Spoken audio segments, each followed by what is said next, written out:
রামনগর এগরা সড়কে পথ দুর্ঘটনা, ঘটনায় আহত ৩ যুবক। আজ 17/11/2025 সোমবার দুপুর 12টা নাগাদ রামনগর মান্দার পাঠাগার সংলগ্ন ঘটে গেল পথ দুর্ঘটনা। ঘটনায় ৩ যুবক আহত হয়েছে।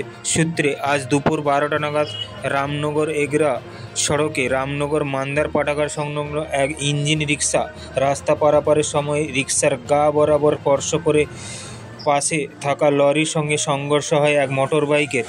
ঘটনায় বাইকে থাকা চালক সহ 2 যুবক ছিটকে যায়। স্থানীয়দের সহযোগিতায় ওই যুবকদের বালিসাই হাসপাতালে পাঠানো হয় চিকিৎসার জন্য। আহতরা স্থানীয় দক্ষিণ কানপুর গ্রামের বাসিন্দা।